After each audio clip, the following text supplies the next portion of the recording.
وہ شخص ہے جس کا نام ہے آشن وردھو. یہ ایک راہب ہے آشن وردھو. اس نے مذہبی طور پر لوگوں کو، فوجیوں کو، وہاں پر رہنے والے بدھسٹ کو قائل کیا ہے اور مذہبی طور پر یہ پابند کیا ہے کہ مسلمانوں کی نسل کشی مذہبی فریضہ ہے، جسے ورشو بھی کہا جاتا ہے. اس کے کہنے کے اوپر مسلسل 12 مسلمانوں کا قتل عام جاری ہے. یہ کہتا ہے چھرا اٹھاؤ مسلمانوں کا قتل عام کرو. یہ کہتا ہے چھرا اٹھاؤ گردنیں کاٹو. یہ کہتا ہے معصوم بچوں کے اوپر چڑھ جاؤ ان کا دم نکال دو. یہ کہتا ہے خندقیں کھودو، پوری نسلوں کو اس میں ڈال کر، تیل ڈال کر چھڑک دو، جلا دو. یہ ہے ورسو.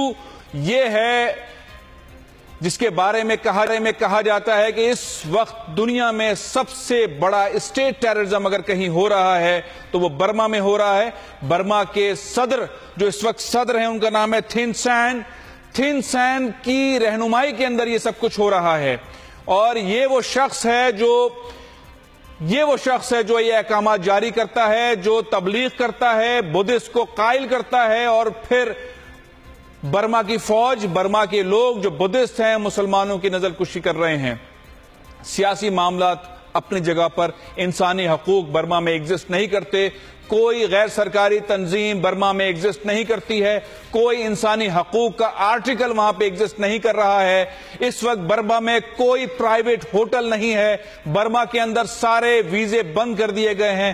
کوئی مسلمان برما نہیں جا سکتا ہے. میں آپ کو یہ بتا رہا ہوں جو پچھلے 24 گھنٹے سے ہم نے کوشش کی کہ برما کا ویزا لیا جائے. برما میں اگر کوئی مسلمان ہے اس تنظیم سے بات کی جائے، کسی ایسی تنظیم سے بات کی جائے حقوق سے متعلق بات کرنا چاہتی ہے، لیکن برما میں ایسی کوئی تنظیم ایگزسٹ نہیں کرتی ہے. ساری دنیا خاموش ہے.